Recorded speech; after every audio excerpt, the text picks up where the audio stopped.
जय हिंद फ्रेंड्स। गत 2 दिनरु भारतर defence sector रे F-35 विमान को नहीं विशेष चर्चा हेबारे लागिछि। दावा करा जाउछि भारत अमेरिका को एमिति एक सख्त झटका देइछि जहा कि ट्रम्प अंकल राति रे सोई पारिबे नाही। हां फ्रेंड्स, रिपोर्ट रे कुहा जाइछि भारत अमेरिका रो डोनाल्ड ट्रम्प सरकारन को इन्फॉर्म करी कहि देइछि आमे आपनक F-35 विमान किनिबारे कोनोसी इंटरेस्ट नाही। वर्तमान आम भारतर कोनोसी विचार नाही आपनक F-35 विमान किनिबा पई। सबुठारु इंटरेस्टिंग तथ्य हला एही खबर कोनोसी इंडियन मीडिया द्वारा पब्लिश करा जाई नाही। एही खबर आसीछि अमेरिकीय मीडिया एजेंसी ब्लूमबर्ग तरफरु। एही आर्टिकल रे लेखा जाइछि भारतीय अधिकारी माने ट्रम्प सरकारन को इन्फॉर्म करि दैछन्ति आपण राष्ट्रपति पद संभाळिबा समय रे अर्थात गत फेब्रुआरी मासरे जेउ F-35 विमान किनिबा पई ऑफर देइथिले सेथिरे भारत कोनोसी विचार करू नाही। किंतु एही खबर रो केते दूर सत्यता रहिछि एहाकु नै वैदेशिक मंत्रणालय द्वारा गतकाली एक प्रेस कॉन्फ्रेंस आयोजित होइथिला। एथिरे वैदेशिक मंत्रणालय रो प्रवक्ता को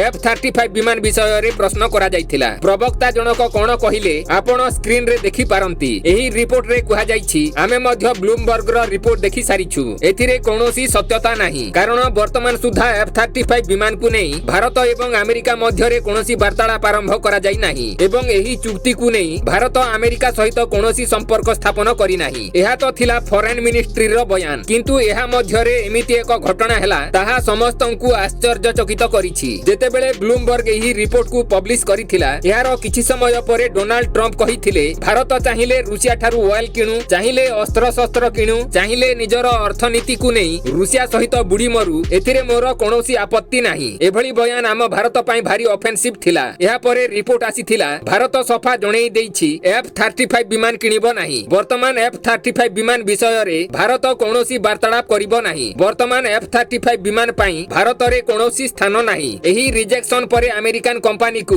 मिलियन नुहे अनेक बिलियन रो क्षति सहिबाकू पड़ी पारे। एहा छोडा ट्रम्प चाचांक 25% टेरिफ आम भारत पई मुंड व्यथार कारण होईछि। आगामी 7 अगस्त रु एही 25% टेरिफ लागू हेबो। किंतु सबुठारु बड़ प्रश्न हैला कोन संभावना रहिछि भारत F-35 विमान को किनि पारे। देखंतु F-35 विमान रो परफॉर्मेंस उपरे जदी आपण दृष्टि देबे तेबे वर्तमान सुधा F-35 विमान 15 थर क्रैश होई सारिछि। आपण माने समस्ते जानंती 40 दिन रो छुट्टी मनेइबा पई केरल को आसीथिला F-35 विमान। रिसेंटली कैलिफोर्निया रे F-35 विमान क्रैश होइथिला एवं अमेरिका रो टेरिफ नीति जोगु आम भारत सफा मना करि दैछि F-35 विमान किनिबो नाही। एहा ट्रम्प चाचांक पई बहुत बड़ झटका कहि पारंती कारण एही डील अंतर्गत 20 बिलियन रो सौदा होइथांता। किंतु अमेरिका रो दोमुहा नीति, टेरिफ नीति एवं पाकिस्तान प्रीति भारत एवं अमेरिका रो जहा भी संपर्क थिला से सबु सत्यानाश करि दैछि। तेबे आपण माने कमेंट करि कहंतु आम भारत रूसिया रो सुखोई 57 विमान को किनिबो ना नाही। एवं वीडियो जदी पसंद होइथिले वीडियो को लाइक शेयर करिबा सहित आम चैनल को सब्सक्राइब करिबा को भूलंतु नाही। जय हिंद, थैंक्स फॉर वाचिंग।